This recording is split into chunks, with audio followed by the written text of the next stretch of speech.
Guys, gals, non-binary pals, welcome to the Disney Lorcana Tragic Lorecast with the Tragic Hero Gaming team. I am THG Dougley, otherwise known as Vin, Vinny, Vincent, however people want to refer to me as, and today I have two of my teammates, THG Midge and THG Shiz. Sorry, Shiz, maybe I could have put you in What up? first, I know, sorry. Fine. Fine, it's fine. But, I mean, before we even kind of get into this, can I get you guys to give me a little bit of an intro of, obviously I just introduced who you guys are, but, maybe a little bit about your history of card gaming, your history with Lorcana, any other tidbits maybe. Shiz, let's start with you then.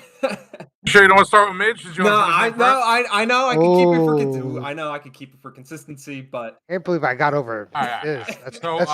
That's huge. I've been playing card games my whole life, practically. I mean, I know I'm older than Magic, but I remember when I was a kid, I would buy Magic cards in like '93, not even know how to play.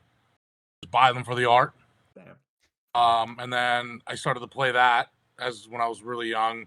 Mm. Never really competitively, just loved the art. A couple buddies played. And then kind of the Pokemon, obviously.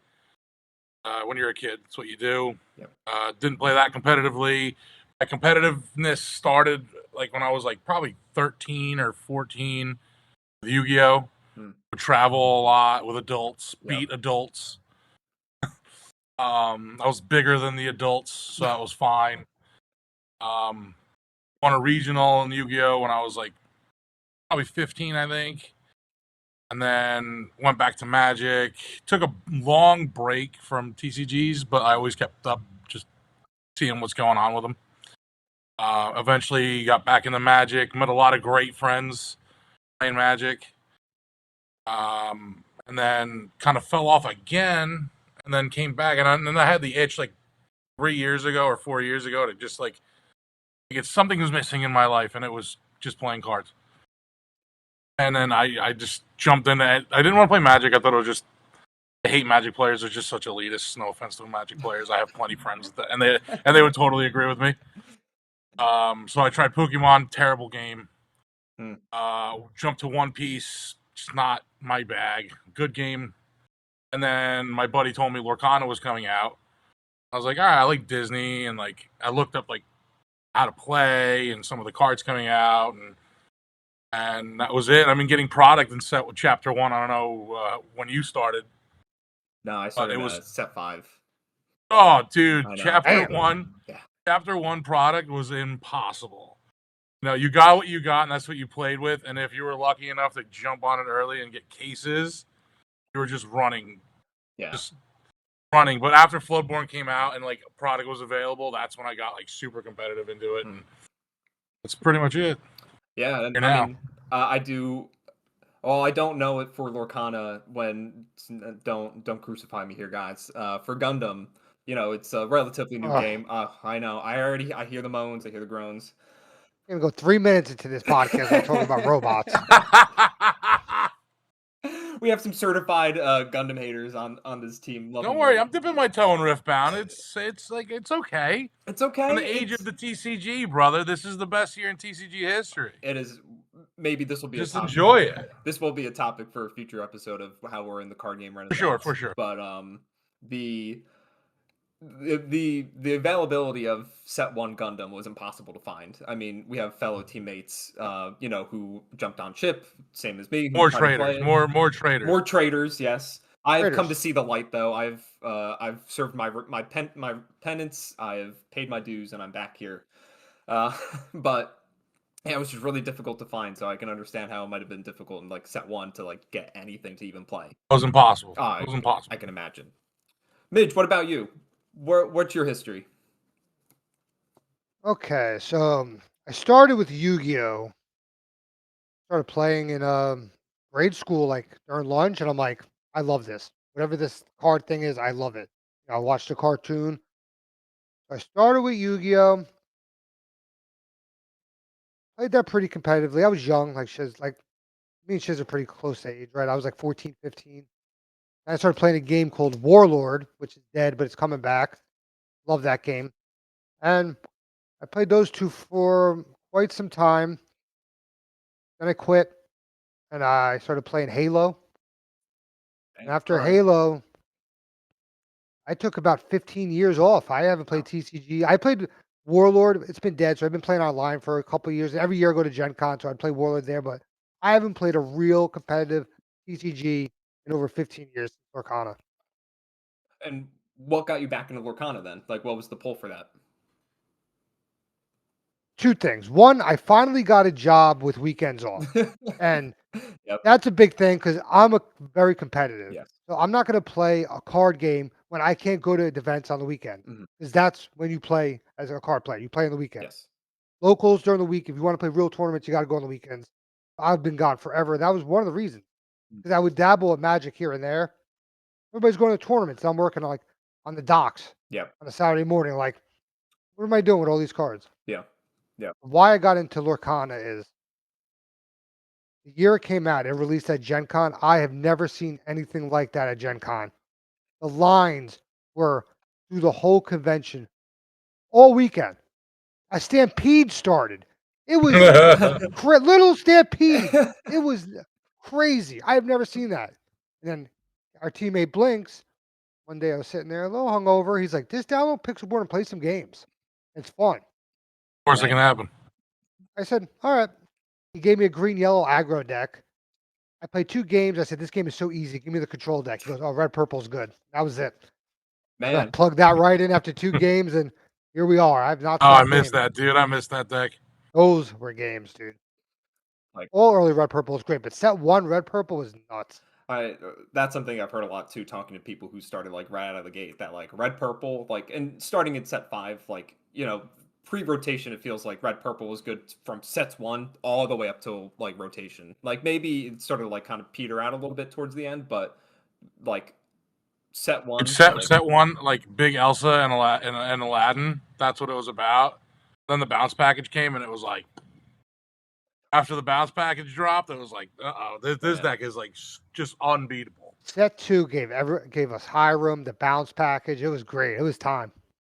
Like, and I remember my own little like intro into like Lorcana was, I was on vacation with my girlfriend at the time, and I heard about Lorcana, and I was like, man, I really miss playing a card game. I used to play Yu-Gi-Oh for so long, and then dabble in like Magic and other games like Force of Will. I played a lot of Hearthstone, and I like really got the itch because I was like, man, she likes Disney. I love card games, and I picked up the Rise of the Floodborn. It was like the purple steel one with the Madam and Fox. Right choice. It was the right deck. Good starter deck. Well, because I'm in the shop, like, what's the best, like, what is the best, like, starter deck to pick up? And I picked that up, and I just saw immediately, like, how it played so much like Hearthstone, and the, like, just, like, the interactions and the power level of the cards. I was like, man, this is it. Like, this is, like, the game I want to play. And then, you know, she kind of petered out of it, and then next thing you know, I have the IVs hooked into my veins, just thinking about Lorcana like 16 hours a day, effectively. That's all it takes. That's all it takes. I mean, I'm going to bed thinking about the game, like, and I'm sure as we all have. I almost didn't play it. Really? As soon as I found out there was no instant speed stuff, I'm like, this game is bad. And I think that's actually what I was looking for. I was looking for a game that played a little bit slower in pace, where you didn't have to worry about so much interaction on your opponent's turn. I was just used to that. Yeah. I thought like that's what I needed, but thank God I was wrong. Yeah, I mean, like, and you know, like, they all come with their risks, their own pros and cons and stuff like that. But you know, I think for what Lorcana is, it serves it serves as a good middle ground of like a low, like a easy to get into, hard to master, right? Yeah, I agree. I feel like 100%. anyone could learn how to play this game, like, and be good at it.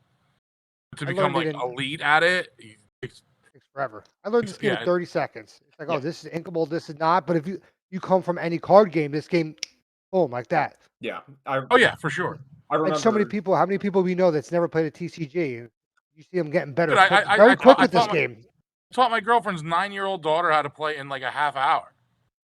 Yeah. If the game is easy to learn, that's what's so great about it. I mean, one of our teammates. This will be my last thought, and then, you know, we'll move into the next topics. Like, this This is episode 1, baby. We're just we're just dipping riffing our here. yeah. We're riffing here. I know. We're riffing. The one of our teammates, Chris K, Triton, he's got 2 daughters. They're both very sweet, and he's teaching them how to play Lorcana. His oldest was in not a set champs, but like one of our casual Kana events, and like I remember she played against Gerard, and she like went to time. Hmm? Did it go to time? No. No. She like I just remember like her playing Under the Sea against him.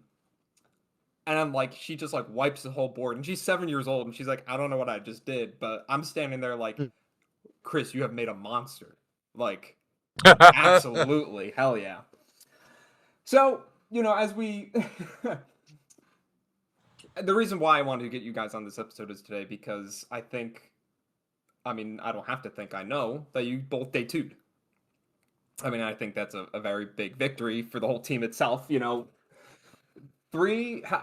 think all three of us ended up playing Blurple, but both of you clearly made day 2, and I unfortunately scrubbed out at round 7, going X3. But it's all right. It's all right. That's okay. But you played to the last round, pretty much. Yeah, effectively. And my round 7 was yellow purple, a very tough deck to play against. As a purple deck going against it, kind of made to like eat you a little bit, and I just wasn't as prepared for it. So good retrospective lessons that I had talked about in the last video, things like that.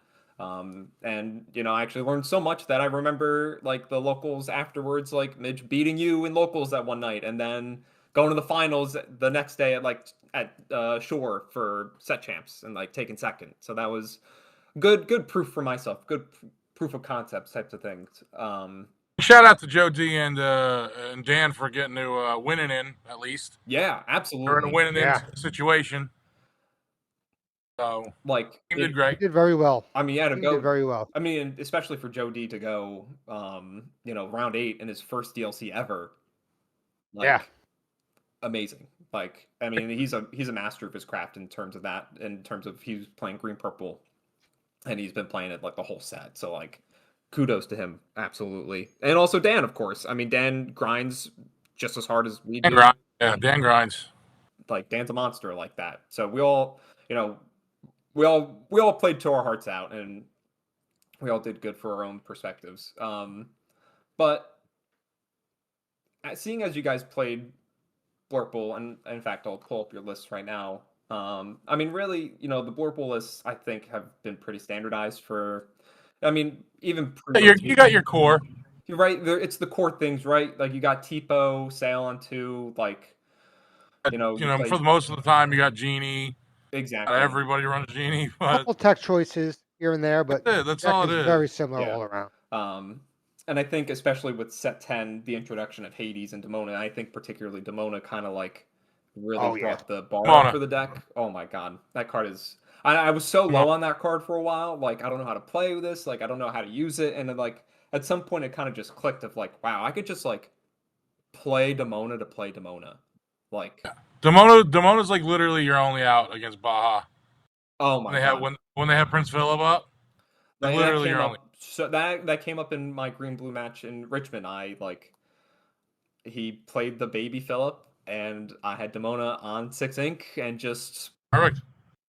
That was it. Kill that son of a gun. It was it felt so good in my heart to have that happen. Like play it and just like I'm not somebody that likes to derive in somebody's misery, but to watch my opponent's face, like that was good. That was some good. That was Demona Demona on curve sometimes is just hits. I just drew Demona. I don't have any ink. That's what we do in THG. Right. We grind. We just grind. They're just literally grinding right now. For the viewers, even before as we're talking about this, he's like, "Oh, I'm playing a game right now," and I'm like, "Wait, you're on the forbidden site." Yeah, the site that we shall not name. Forbidden site. The forbidden site. Not to be confused with the Forbidden Mountain. But looking at your list, I don't. Just to like even go over it in a retrospective sense, nothing super crazy. I think, especially context, pal. Who are you talking to? So What deck? I mean, Blurple, right? Like both of us, all three of us play Blurple. Like I had said, Yeah. looking at Can both we your can we decks. go over real quick on why Shiz decided to play Blurple?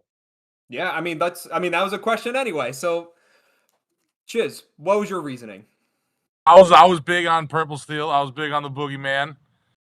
And then one Friday at Illustrious, shout out Illustrious, I lost to Jack, not Midge. I lost to Jack, and that's what caused him down. Midge whooped my ass, and I was just like, I think Blurple's the way to be, and then that was it.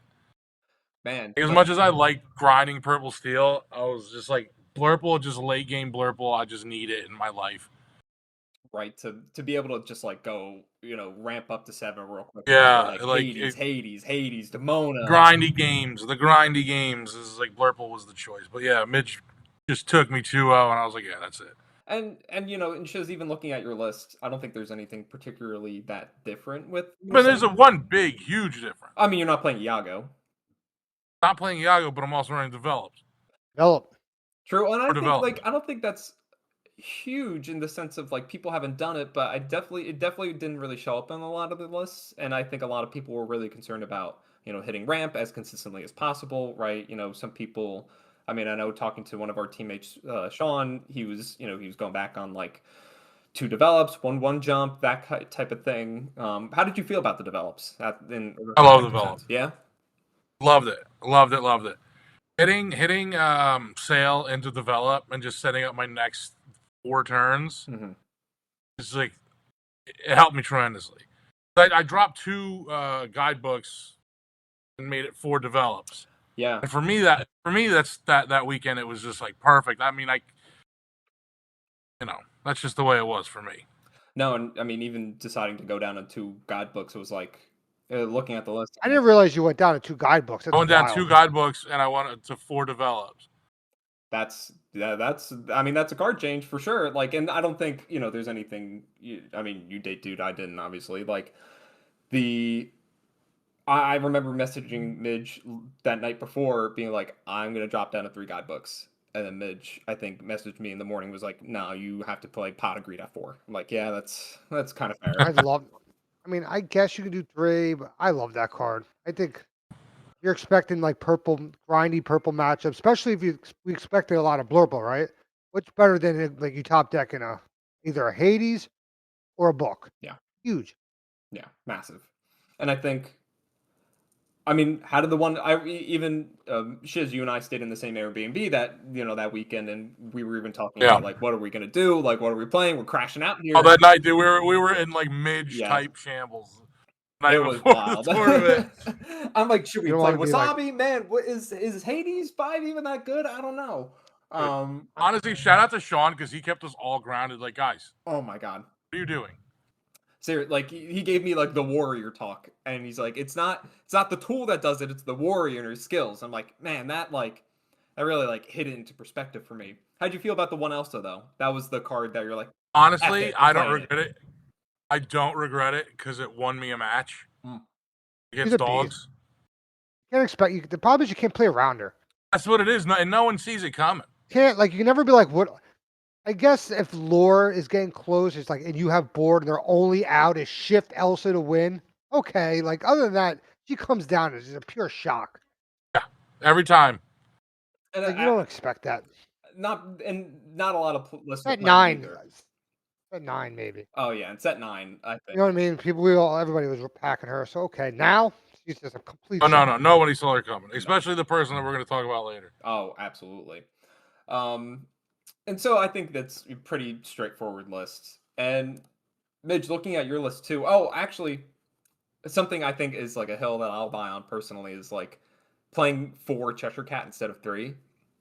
I like see that. I'm like, well, I guess you were playing the 2 Bell, so I guess I was playing 2 Bells, 3 Cheshire Cats. Yeah, so I guess the split makes sense like that. But for me, it's like I'm like always playing 4 Cat. I think that card is absolutely disgusting. Like to get 2 down and be able to move 4 damage in a turn, like, whew, crazy. One thing I love about Cat, real quick, is you have alternative lines if you miss ramp. Like, I even did this with a red purple deck. 1 drop, he plays guard, hypnotic the guard, turn 3 play cat. I want a ramp. That wasn't bad. That wasn't a bad No. line for like meter miss ramp. Or even if you don't have an ideal line like that, just one drop, cat. Like you're fighting. I mean, You're not dead. even my round 1 was a mirror, and in game 2, I think it was actually game 3, I missed ramp, and I went like I think I went like Basil into guidebook into cat, and it helped me stabilize, and I took the match. Like I think I was on the draw. That's mean, dude. That is mean. Yeah.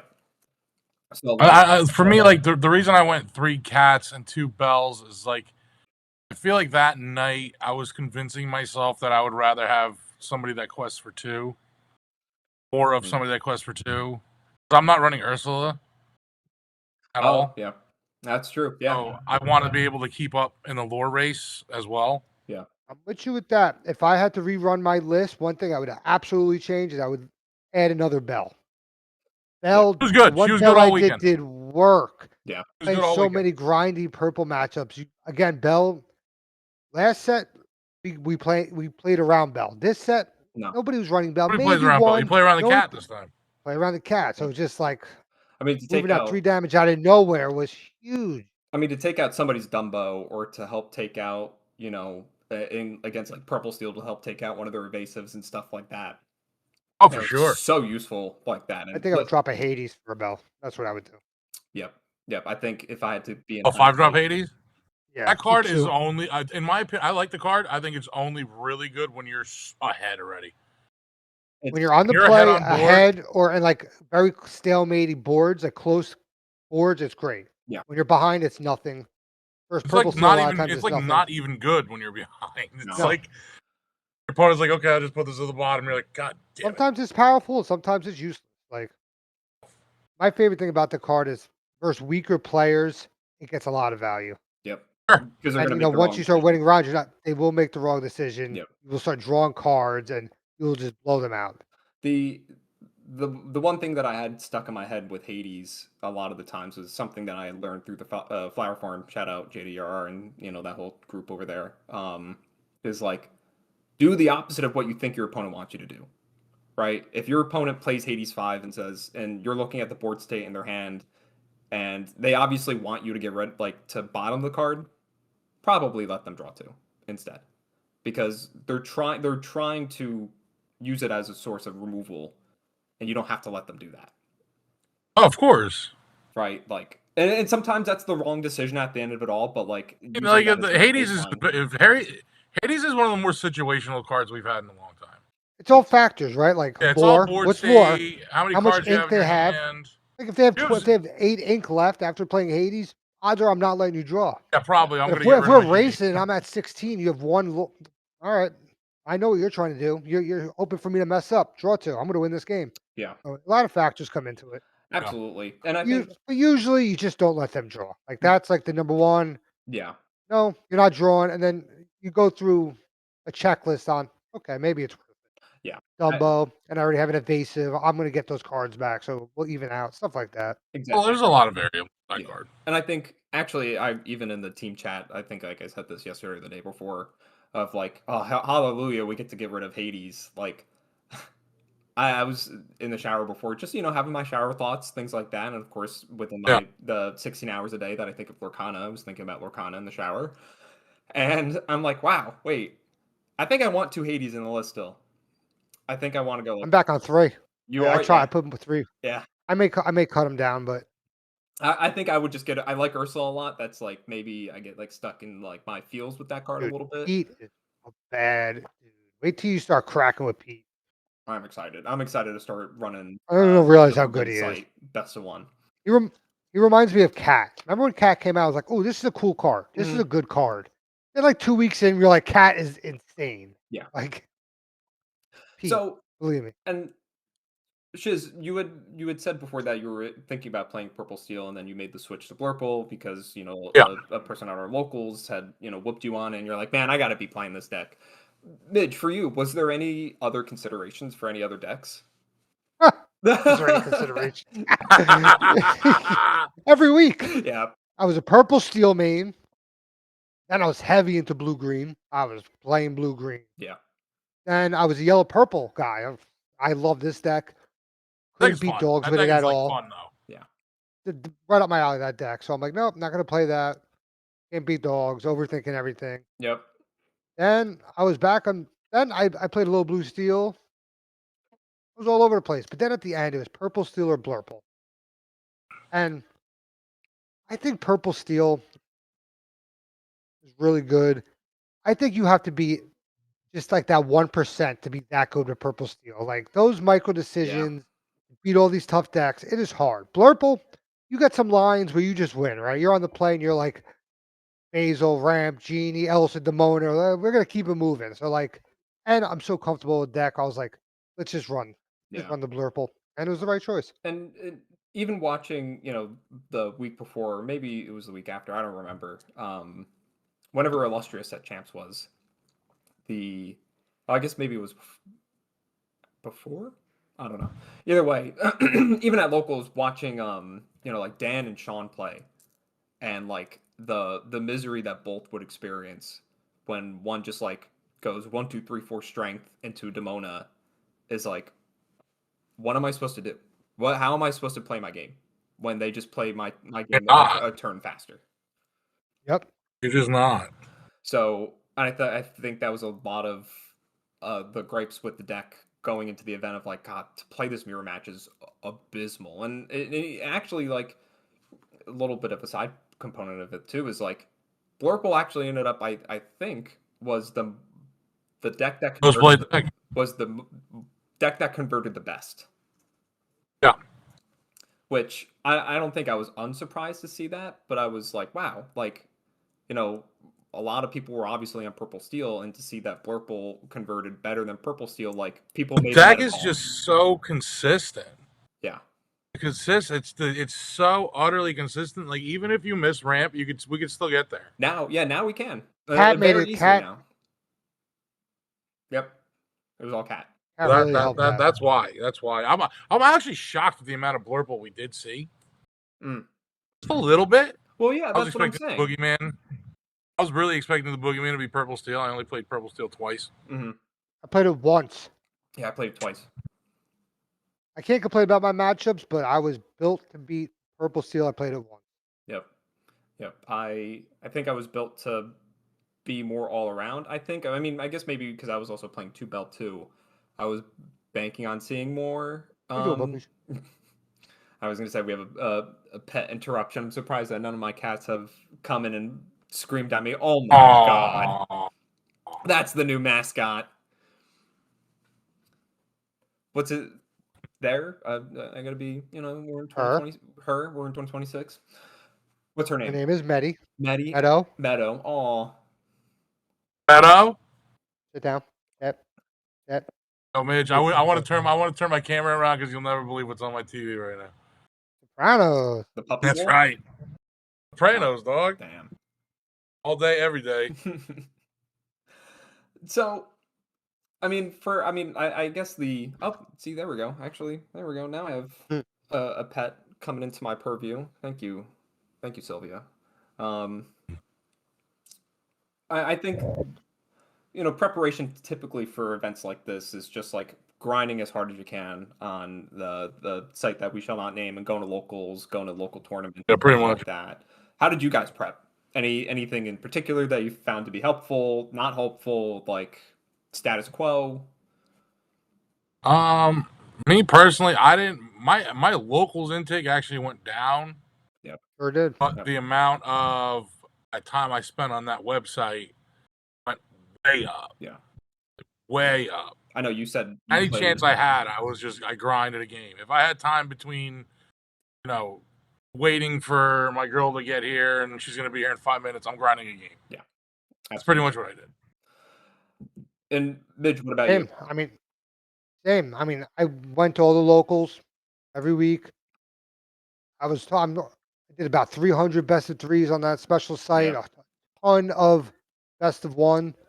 One thing I really like doing, just reading. I just like to read what like the good players are talking about, especially in the Flower Farm Discord. I may not comment a lot, but I just read and they're going over lines, and that helps out a lot. Man, I think you I also listen to like every podcast too. Yeah, yep. The amount of Lorcana content I consume on a daily basis is like not unhealthily so because it's my hobby, but like I was devastated when Podcana was canceled for a minute.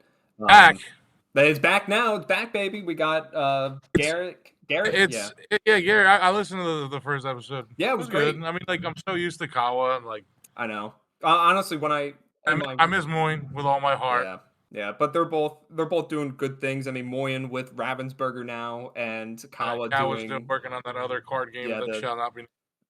Well, I mean, Kawa's with the Cyberpunk game. Like, it's fine. It'll come out, and we'll see how it is.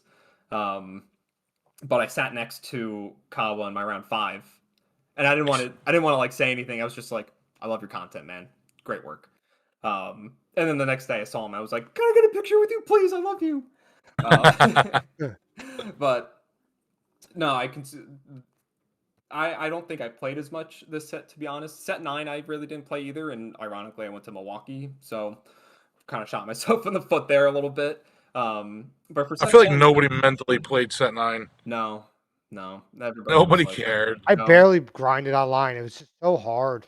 It's just boring. Basil, this, that. Rock, paper, scissors. That's all. That was the problem. Yeah. Well, and like rock, paper, scissors. Blurple was like probably the best deck of the format in that time, and like it was really just like. But how fun are Blurple matchups over and over and over again? Like brutal. Like, and to have somebody just be like, I'm gonna sing Second Star first is like such a blowout. Once Second Star got introduced to it, the mirrors were actually pretty good until that came. Yeah. All right, you got it.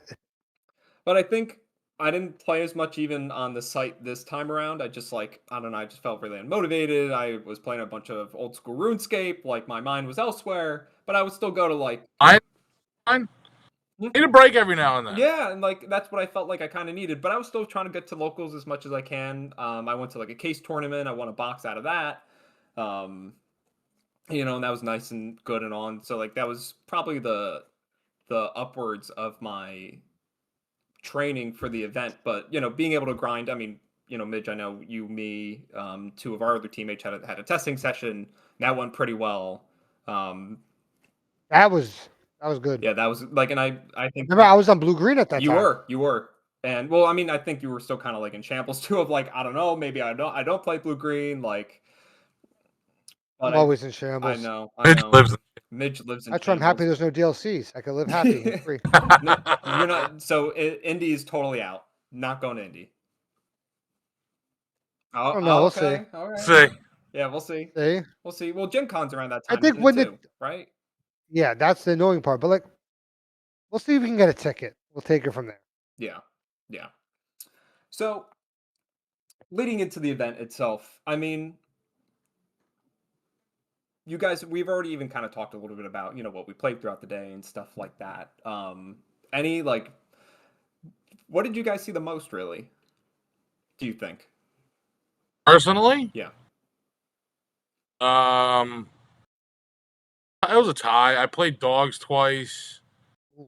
I played Purple twice. I played Blue Steel twice. It was pretty even. Yeah. Pretty even. Yeah, Purple Steel twice. Baja twice. I cannot complain. I got my matchups here for day 1. They were all purple decks. As a purple player, you just can't ask for anything better. Nope. Started off with 2 red purples. Blurple, yellow, purple, attack for 2. Yep. Purple steel, blurple, yellow, purple. All purple round 1. I mean, day 1. And that's what we want, right? Yep, absolutely. And like, to something that I've noticed about now going to my second DLC is like, we prep so much for these events and thinking, oh my God, I'm just going to play 8, day 1, I'm just going to play 8 purple steels and I'm going to have to slog through these matches. But in reality, it's much more varied, right? Like, for sure. I played 3 mirrors, I played 3 blurples, 2 purple steels, a green blue, and what was the other match? Yellow purple.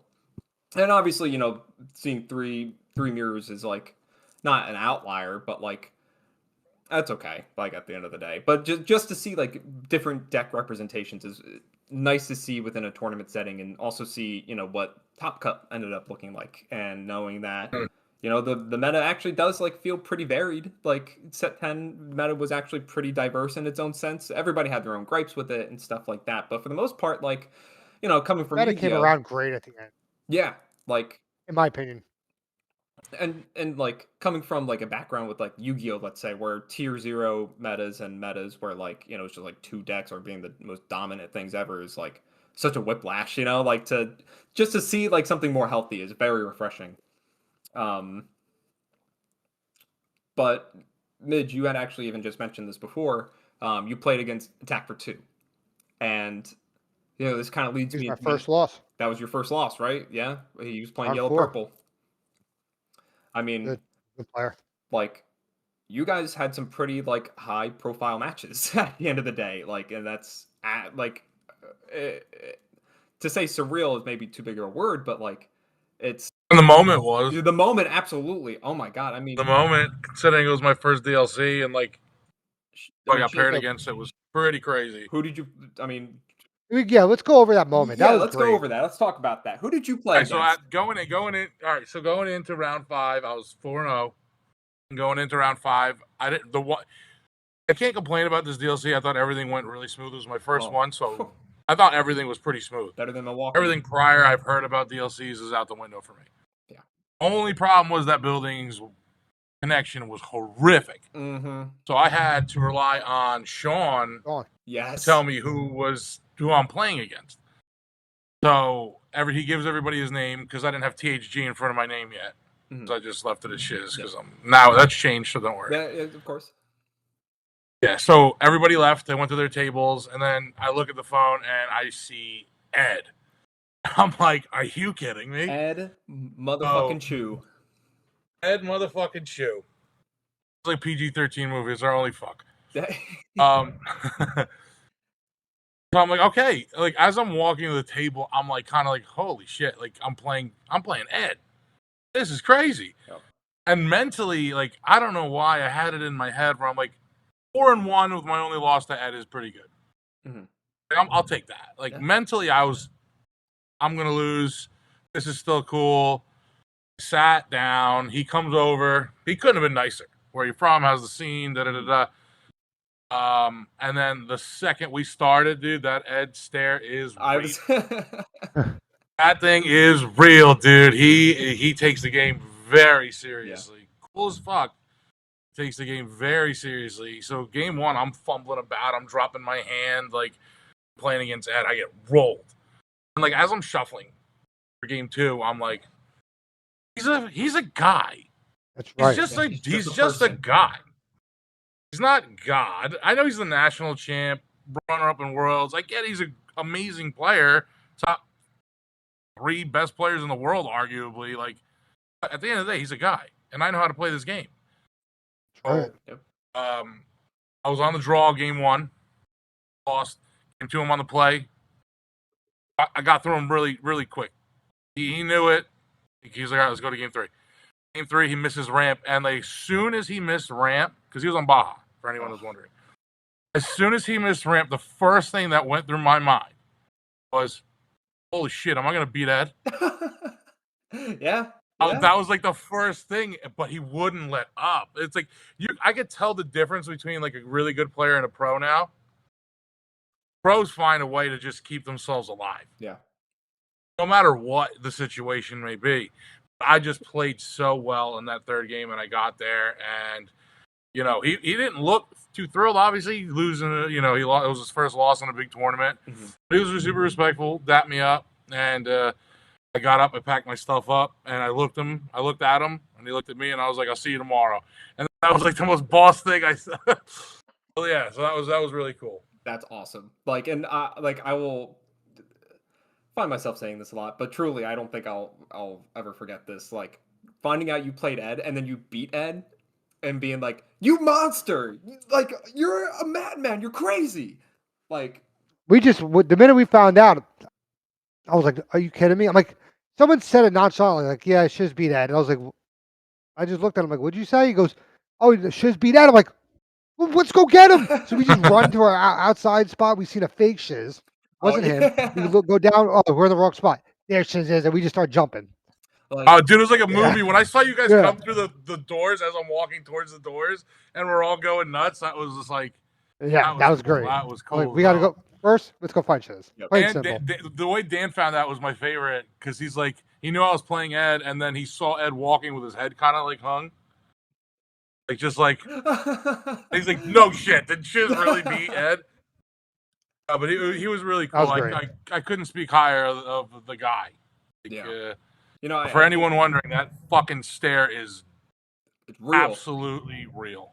Like, and I think even speaking to like, how he conducted himself and how, he's just like a guy, but also was like, very respectful, very kind, all these things. Like, oh yeah, we talk about bad actors in the community, right? Like, we had the the French guy who like with the broom and stuff like that. Oh, from the DLC, what was like that stuff, Melbourne? And like, I don't remember when, but it was pre-rotation. We all know that was the big hubbub for 2 weeks. Yeah, like we hear about that and other things, like, and to hear that, like, the runner-up of Worlds is like just a stand-up. The current national champion, like the literal champion of America. Yep, like is like it's heartening to hear, right? Like it's just like normal people playing their card game. Because going into it, dude, I had no idea what to expect. Yeah, he could have been an absolute jerk off. Yeah, you never know. Yeah, you never know. But he could have been cooler. People at the higher level of anything to be kind of like jerks, oh, for right? sure. Yeah. Like my shit I think like sure as hell do. I never want to meet anybody I really look up to because I think they're all rich and annoying, right? But they say don't meet your heroes, how I am, right? Like exactly. Yeah, but that was a moment. That was a moment. That was the only. Because this is the first tournament I ever actually wrote down my scores and I threw them out after. It was the only one I kept. Yeah, I wrote Ed in the corner. It's like I still have it on me. For the whole weekend, that's all that matters, right? Like you. Yeah. And Midge, you played like two high level people too. One of which I knew Attack for Two. He's in the Flower Farm and stuff like that, and he chats and stuff like that. But I also I watched the most recent, like, because the Flower Farm is now doing a podcast too, where Midge, you're mentioned. Oh yeah, he mentions you. He's like, I played against a fellow flower farmer, stuff like that. it was a good match. Yeah, like, so you played against Attack for Two. He was on Yellow Purple. Like, anything, like, did you have any previous interactions with him? Like, I know you kind of chat with him in the Discord a little bit about Yellow Purple. Nothing crazy. We both grinded Pixelborn a lot in the ladder, so we've seen each other. But it was a good game. And then, missed ramp one game, which I won, which is weird. In game 3, I drew 4 genies, so I had to ink my one drop. Just 4 genies in 2 turns or 3 turns is brutal. So I just couldn't get it, but we battled. Like, and then I actually never even heard of him up until this point, up until the event. But I guess people were even clamoring about like, oh my god, Fungus. But like, Midge, you also played against Fungus twice this weekend. That weekend, yeah, twice. He's good. I played him Friday. Oh, yeah. Damn. He was ruining my dreams for all weekend. What was he on in the Friday event? Green, blue as well. Blue green. Yeah. Oh yeah. He was just grinding blue green all weekend. And for the DLCs moving forward, I will always play the deck I'm playing on the main event Friday. Yeah. Just get a feel for it, make the changes, because that's where I made my changes for my Yagos. I looked around, there was so much blurple. I'm like, I need Yago. I was on Ursula. Yeah. I'm like, I need Yago for on the draw. And he won me a lot. I think, even to that point, like thinking about my deck list and stuff like that, like I think if I had to run back my list, I'd be playing Iago. I think. I felt fine without the Iago for the most part, but there were definitely moments, especially in my mirrors, where I was like, man, like this would be really nice. The amount of times I blew up an Iago with the Hypnotic Strength also brought intense happiness and joy within me, but to have just that extra, like, he just generates so much value if he sticks on the board. But to play against to see my team play against high level people like this is like, I'm surrounded by such like, and obviously of course it's pairings and it's random, so you'll never know who you really play up against, but like, like to play against these high level people and to see my teammates play against high level professional, even like Lorcana players, people who have been in TCGs for ever and ever and ever, like it brings me like, what's the word I'm looking for? Hope. It inspires me maybe that like, I won't forget this either. Like being at the bar after the event on Sunday and like talking to Dan and like looking at like not to like gas you guys up or blow smoke up your butts or anything like that, but to like looking at you guys and being like, I want to be like them. I want to play like you guys. Like because you guys like have the skills and you have the knowledge and like it's just matter it's a matter of grinding hard and like reading and stuff like that, but your guys' game senses is just like a cut above the rest on the team, and it's fascinating to hear. And not to say of course the rest of the team doesn't have the skills and stuff like that, Oh, for but sure. like Everybody I else. think our whole team is full of talented, incredible people. Absolutely. Other people than you two have day two'd. Dan has day two'd, Sean has day two'd. We have Dave now, and Dave has Dave won multiple PAX. different events. Dave won PAX, right? We have a lot of high level people on the team. Blinks like, is a who have great shown player. results. He's Blinks is awful like luck. He just the has worst- the I worst know. luck at DLCs, man. He needs to catch a break. I Like in love playing Milwaukee- against Blinks because I know I'm about to have my a God. really good set. Like oh my god, Nah, he's great. knowing Blinks went like We've been gaming 0-3 for in a long time. Milwaukee. Like, yeah, I know Blinks, you and Blinks have played Warlords, right? We've been gaming for over 20 years. Crazy. Like, and like once again, like you guys have been gaming for 20 years, and like before we even started the recording of this, we were talking about how old everybody is and stuff like that. And I'm the baby on the team, right? Like, and another thing is like something that I've had to check myself on a little bit recently is like, I'm 29. I've been playing card games half my lifetime, which is 14, 15 years, however you want to round it. And I'm still like learning, right? We're all still learning, but everybody has just like. I'm still learning. Midge Midge is still learning. Like, yeah, right? If you're not learning, if you're playing a TCG and you're not learning, you're cooked. And like. If you think you know it all, you're cooked. And I think I carry You don't know shit. a degree of that. I don't know anything yet. I don't know shit. Like, I think to see my performance and be like, man, like I've been playing card games for so long, like was a little disheartening at first, and then like you take time to simmer off, to process things and stuff like that. And I was like, wow, I have so much to go. Like I have so much to learn, and this is not the peak, right? And it's not any of our peaks. Like we're still only going up from here. I mean, God sakes, Mitch, you were grinding a Lorcana match at the very beginning of this episode. Like we're grinding, baby. But I mean, what were your guys' scores at the end of all this? The overall record? Yeah, your record. Sorry, I should have been more specific. Oh, I technically I think it was X and 5 because I didn't even play the last round. 8-4. We were both 8-4. Heartbreaking 8-4. I'll say 8-4 because I didn't even show up to the last round. It didn't make sense too. Oh yeah. No, it was only 12 rounds.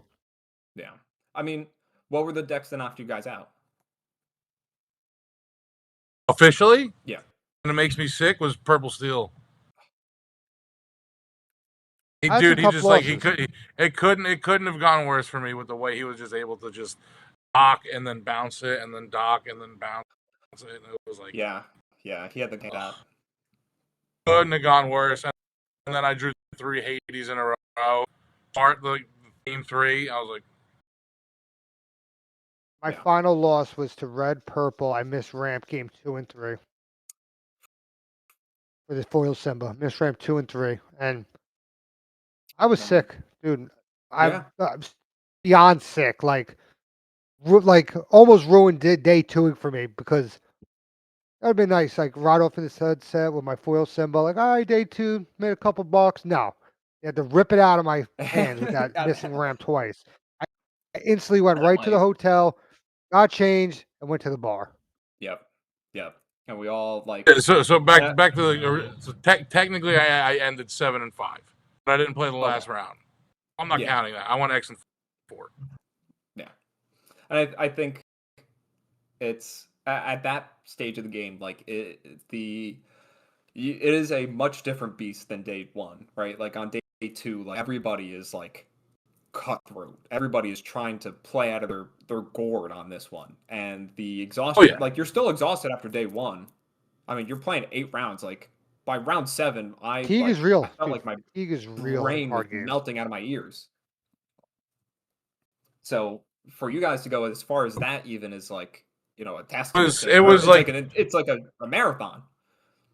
For me, I mean, like day 2 was rough because I was the only one in the house that day 2'd, so like nobody was gonna get up with me. Joe, thank God he did. He drove me, but like I wasn't expecting anybody to go with me that early. Yeah, that was rough. I mean, like went to sleep kind of late because we were like partying a little bit, like not like crazy. We were hanging out, but we were up. I wish I attacked it a little bit better. How so? Just got to sleep earlier, not just things like that. Just like focus more on the physical aspect of dating than anything else. I was tired. You know what I mean? Like, yeah, I remember even after the event, like really lost it. Coming back, and I think you had asked me for like a Red Bull or something. I don't know if you took that Red Bull that morning. No, I didn't. Like, I don't know. We stopped at 7-Eleven when I got one, so don't worry. Oh, you did? Okay. And that's something I even talked about in my video prior to this of like I didn't take care of myself well enough the night before day 1. We went to bed at like 1 o'clock or something like that. Like everybody was still kind of rowdy, like trying to fall asleep. Like I definitely didn't eat enough throughout the day. Like, you know, I should have just bit the bullet and saw the $15 like chicken nuggets and fries, which were actually surprisingly. That's what I did, dude. It was actually pretty good. Like, it wasn't bad. Yeah, right. They're actually. I got the cheesesteak. It was good. They were good, right? Like, who'd have thought? But the like, you know, it's not just practicing your deck and stuff like that. It's actually taking care of your body, which is something that I tend to forget to like really hammer in on my own. Of like, oh, like live off of like 6 hours of sleep and I'll be fine. Like, no, definitely not. I wish not. It's because it started so early, man. Like get up, you had to shower because I'm not going there stink. You know what I mean? No. It was a 15-minute drive. I still wanted to stop at 7-Eleven. All of this before 7:30 while going to bed at 1 a.m. Yep. You know, like we didn't get back to the house until like 10 o'clock. No. And then like, what's the first thing I have to do? I have to re-sleeve my deck. I cannot go with those same sleeves. I can't do it. Yep. I have to re-sleeve immediately. And then everyone starts coming home, and then it's kind of like high fives. You day 2, hanging out a little bit, and then like next thing you know, it's like 1 o'clock in the morning, and I got to be up at like 6:30 to start to get ready. Yep. So that part I wish I changed a little bit. I know now. I was opposite. I was up early. I was ready. I was walking around the convention center with a Starbucks, just listening to music, ready to get in there and game, dude. Like, and I think we could I'll take a page out of your book on that one, Midge. Like to like really be up early to like even like listen to some hype up music, right? Like you're like think about it, like you're going to the you're getting ready to lift some heavy weights, like you're ready to deadlift your PR, like, and like listen to just some like heavy metal, like. Dude, I made Joe throwing some E-Town concrete on the way, dude. E-Town concrete. I was ready. Right. And I think even that morning, like, and I'll move on to the next point, as we kind of like start to wrap up a little bit of like the parking that morning was atrocious. Well, couldn't tell you. I got there too early. Oh, lucky you. Lucky you. Like they closed off the parking garage, so like everybody trying to get into the event was like, holy shit. Holy crap, whatever. We like, where are we gonna park? And we ended up finding a parking spot and stuff like that. But still, like the initial like, oh, this is not gonna end well. So just lesson to all for any of our listeners. Be early, get ready, be prepared. There's a joke, a Lorcana joke somewhere. I know. Well, now it's Rising Storm. The one thing you didn't see, Vin, because you weren't there early enough for day 2. You know who introed us in? Who? Baker. He sang "Be Prepared," and it was sick. That was cool. He sang it. It was sick. That kind of got everybody hyped up. Everyone was clapping. That was cool. That's sick. And conversely, dude, he's a dapper son of a bitch. Oh my god, he's one dapper son of a gun. Even in the main stage the other day where they revealed the new board wipe, like when they announced the new board wipe, he was in his suit, like saying be prepared, like he's really on point. He's really on brand for B prep and things like that. I mean, bless his soul. For sure. But one of the like weird. Sorry to the turf from the main conversation, but I just no. I mean, I was even gonna say like it's like a silly little anecdote is like playing Pack Rush that weekend. I'm ready for that. I do bad. Be prepared. That stinks, right? actually. Like, my lighting's a little off, but yeah. Maybe next set. I got my really stitches. slow right now. Yeah. I mean, like I said, like you just durdle for like 6 turns and then you board wipe and then you don't have a manner to follow up on it. So it's a weird spot right now, but we'll see. We'll see what people brew up. I was playing Pack Rush and at some point in the day, like playing Pack Rush, they were like, this is a very special announcement. This is our 67th Pack Rush event. And they literally did the like 6-7. And I remember like you could hear half the hall go, oh God. It's just so weird. It was so surreal of like, wow, the internet really leaks out in such a strange way like this. One of the things we kind of mentioned this a little bit before. It didn't really seem like it happened that much. Tragic events, we're Tragic Hero Gaming, obviously maybe a little bit tongue-in-cheek. Anything tragic happened throughout the weekend other than missing ramp? Misplays, any like... I made a huge misplay day 2, round 1. Thank God I won that game, but oh my God, it was bad. What'd you do? Pretty much, we were in a grindy Blurple mirror, and this is the game I was watching. But this is the game you're watching, and I didn't realize I had enough ink to like play. I had like 18 ink, so I could play 3 things and play my Demona. So I go about it. I quest. I do everything I have to do. There was a huge board, so it's hard to really get into it. But I had a bell. I quested with the bell. Then I'm like, oh, I can still play my Demona. I play my Demona, run into the unknown. Bell could have sang. Bell would have sang into the unknown something. And I had 2 other Demonas tapped. They would have readied the next turn if I would have just played Demona first and not quested with the bell. It was just a big deal in that match. Like it went on. The game kind of went on, and I grinded to the end. But like just play like that, like. I was like, all right, come on. We got to snap out of this. We got to play better. We got some big rounds coming up. Shiz, anything for you? I mean, I feel like I honestly, like, I think I played very well all weekend. Yeah. But as far as tragic goes, drawing 3 Hades in a row haunts me. And, like, I feel like if you consider regret tragic, I regret not taking my 8th round as serious as I could have. I was just so happy that I didn't take it as seriously as I should have. Yeah, that's a regret of mine. But other than that, went. Yeah, that's a good point. Yeah, you're like, oh, day 2, I'm happy. Like, no, this is a big match. Yeah, it's still matters. Yeah, you were hammering that home. I wish I listened. I was just so stoked. Yeah, I had the match with Fronte. I was happy it was day 2. That was a good match. I want to go X1. Yeah, that was good. We went into turns, right? Did you? Well, I mean, obviously you had to have won out, but he didn't give you the winner. It was just like you got it. Yeah. We both knew what was going on. We made an agreement. Whoever has board is going to get this win because I'm not trying to do no little girl thing. Let's go get a draw. Like, so we just made that agreement. I ended up just aggroing him out, and I mean, in turns, that's what you have to do, right? Like, you just have to like commit as much of the board as possible and kind of say like, do you have this? And if you don't have it, like, either we take the draw or we just take the gentleman's agreement. He's a good player. There's no way you guys take the draw there. He knows. No, there's no way. No. And believe me, he ripped my ramp. I was getting ready to concede. I was grinding out, but I was ready before everything got involved to concede. He ripped my ramp. I'm like, I'm a man of my word. I don't want to draw. What does draw do? Nothing. Yeah. I think got there.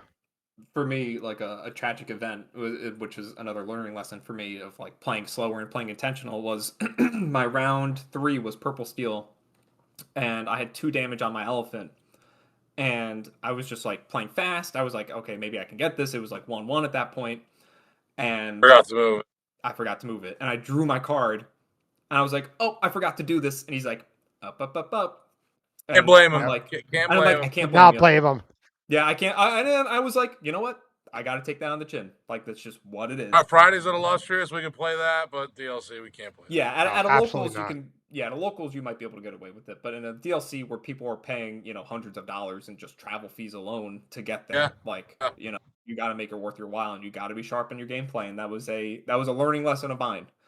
And I guess, as we start to wind this down a little bit, even though I said that like 20 minutes ago, like any post DLC, it's what, we're like 3 weeks out from the DLC at this point. Any anything that like sticks out in your mind in terms of like reflections, things you guys might have learned throughout the event, things that kind of like get hammered home a little bit harder for you in terms of your gameplay. Yeah, I did. I thought about this. I actually thought about this question myself before you even asked it. I thought about this for like 2 weeks already. One thing that sticks out to me after DLC, Richmond, is I can fucking hang. Yeah. I can fucking hang. Yeah. Straight up. I know I can. I got proof. Yeah, like and I think that's something that a lot of us struggle with, right? Like not knowing like can I really like compete with the big dogs? Can I, hang with the with the professionals and like, I'm sure I mean, Shiz, like your win against Ed is like proof in the pudding, right? Like, you beat Yeah, really. Like honestly, for me, like personally, like as sick as it is, like everybody's like so stoked, but like really, like that was a moment that I was like, I could fucking hang. Straight up, this isn't locals, and I'm facing Ed at his locals. Like facing Ed in round 5, we're both undefeated in the DLC. Yeah, absolutely, and it's like what a That was like that. a confidence boost. And I feel the same way. My Yeah, goal to go to these was to day 2, right? So I got that, right? I always figured maybe I could day 2 and then get hot. Yeah. So I day 2'd. And every person I played versus, it doesn't matter to me. I don't care who you are. And I felt like I was as good as any one of them. So now we got to just step it up a little bit. Yeah, absolutely. Like, That's it, dude. Like, proud of you, Midge. I'm proud of you, Midge. Seriously, like, and I like You big dog. I've said it before. I'll say it again. Like, I'm proud of you two as like players and teammates and friends, right? Like to see. Proud of you too, man.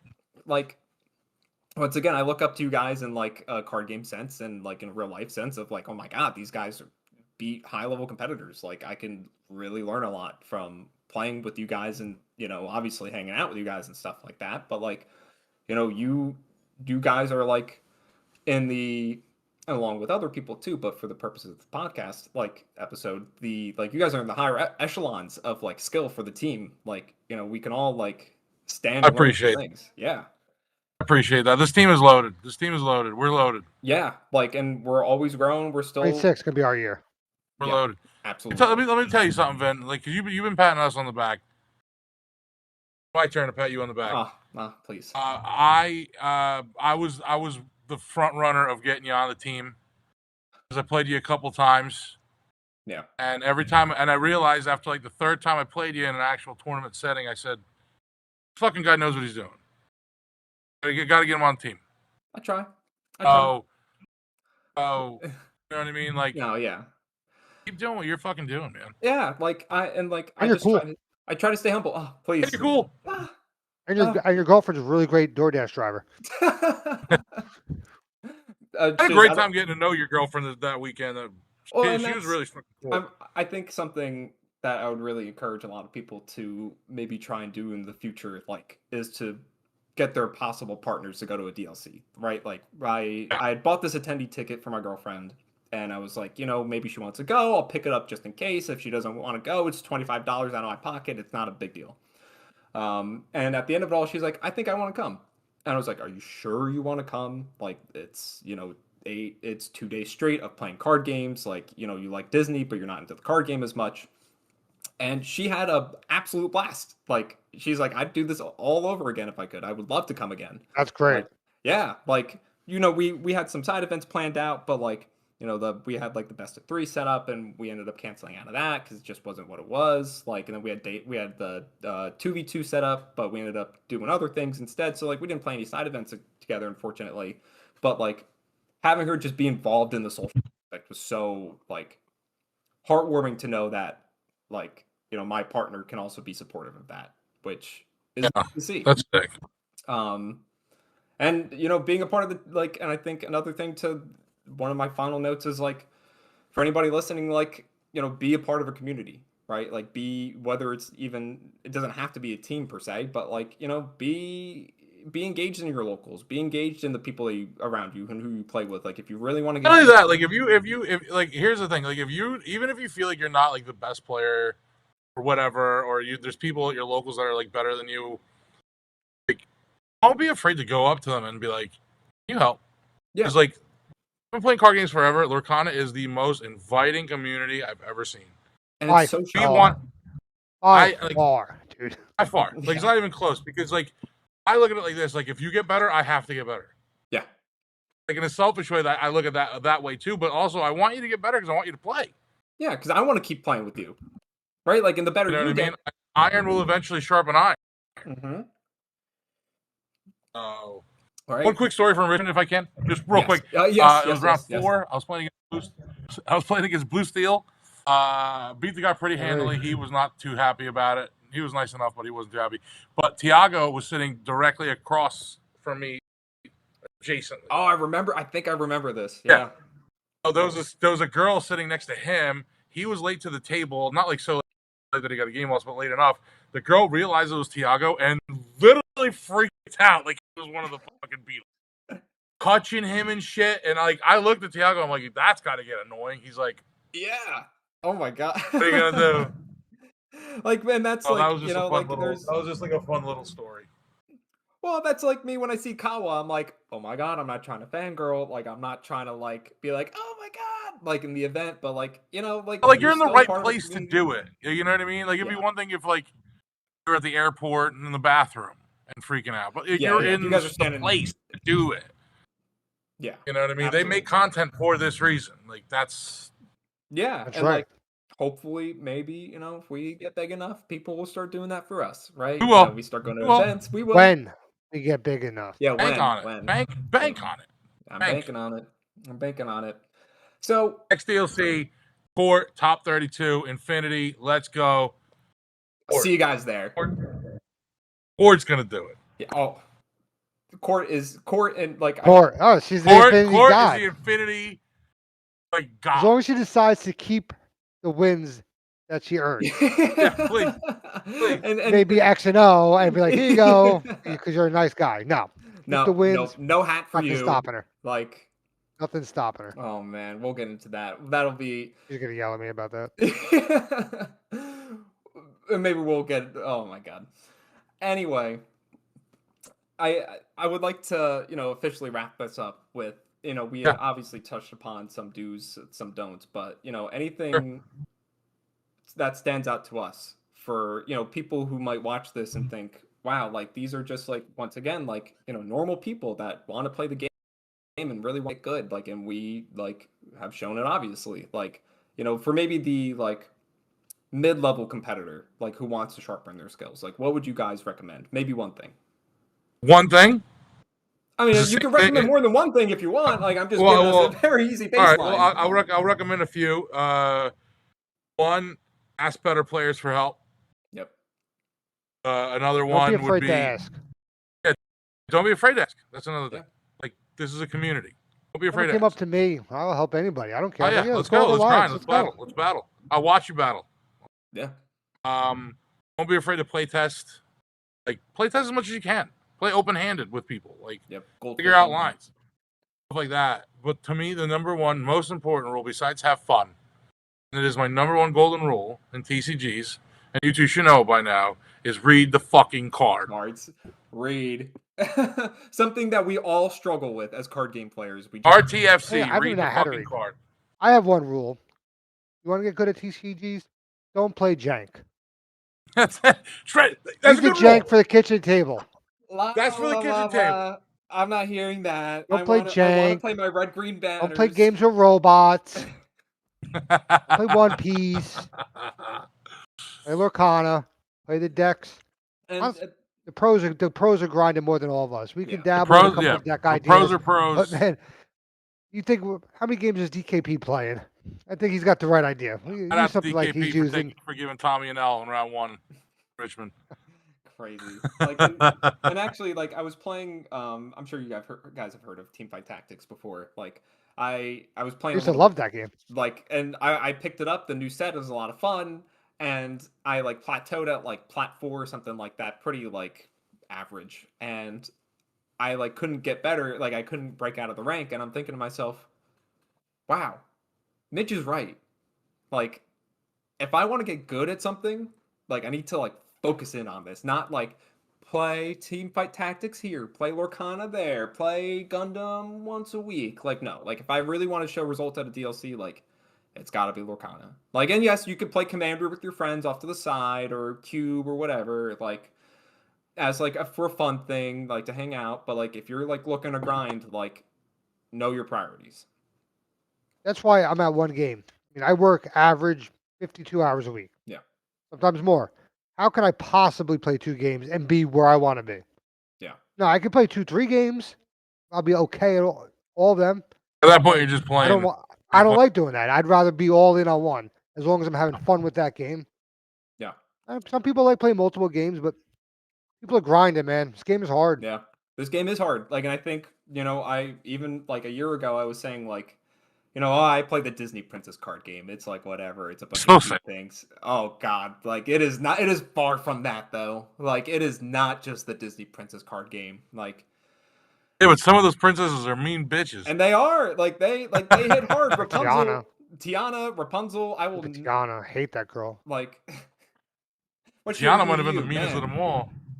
Like, but yes, it is a matter of like pick your lane if you really want to get good at the game. Just like recognize that like, and some people can do really well at multiple games. Like I know we have that I don't remember his name. I think his name's George, right? Like George, yeah, George is just good at every game he plays. George is another beast. Yeah, like George he's a different level of human. Please, you moved to China to play Rough Banner, right? Where George is out of control. Well, that's what he's won. He's the best. Won. Oh, of course. Yeah. He won their biggest tournament. Like, and that's if it was for him to win on DraftKings, I'd bet him easily. yeah. There's a call sheet coming up. Without a doubt, that's goated. And that's like there are some people who can do that, but for a majority of us, I don't think we can all have that luxury of like just being like natural. It's a time thing. It's a time thing. Yeah. If I didn't work, I could be good at 3 games. Yeah. If I didn't work. Yeah, I mean, like I work a lot. I work probably self-admittedly like half the time that you do, Midge, and it's just what my job affords and stuff like that. And I'm very glad to be blessed in the position I can be. But even still, like like I still don't have enough time to like grind for 3-4 games, right? Like, got to pick one. But guys, any like. I know I just hit us with our final thoughts and stuff like that, but any like real final thoughts before we wrap up our first episode of the Disney Lorcana Tragic Lorecast? Have fun, grind. Yeah. Don't be a jerk. Yeah. Have fun, grind. Don't be a jerk. I personally had fun doing this. Yeah. And if you're not I have fun being on this team. And that's pretty much it. I enjoy playing this game. Yeah, like if I think. The real final thought is if you're not having fun playing this game, it's okay to take a break, right? Like I felt. Absolutely. I think a lot of us felt burnt out after Fabled or before Fabled during that time. Like, and a lot of people. That was a rough time. Yeah, that was a rough time. And I think it was fine to take a break during that time. And if you find the game fun afterwards, then absolutely pick it back up. But don't force yourself to play something that you don't think is fun, right? Then. Why are you having fun? Or play a deck that you think is fun. Like I've been playing Blurple since like set 6 or something like that, and I've played other. Or don't play a deck you think is fun and just like play the best deck and learn it. Yeah, exactly. So that's another thing. Winning is fun. Winning is fun, but don't do it with the deck you hate. Unless this is a big piece of advice that I'll leave you with. I will end this on this. make sure you know the lines of the other fucking decks. Yep. That's another thing. Yeah, and that's a part of grinding. Play your right? deck, but make sure you know the lines of Play the purple. Yeah, yeah. Just play purple. Honestly, guys, like if you're not playing purple or you're not playing dogs, what are you doing? But or I mean, you could play green, blue too, and then just absolutely brick and I'm playing yellow, blue, and that's it. And I'm just banishing all your characters. Yeah, and with what follow up? What follow up? That's Don't give a Oh, shit. that- I'm that's- gonna kill everything on your field, and then I'm gonna go to bed. I'm gonna go Genie, Dumbo, and my turn. Yep, exactly. But boys, I'll do it again.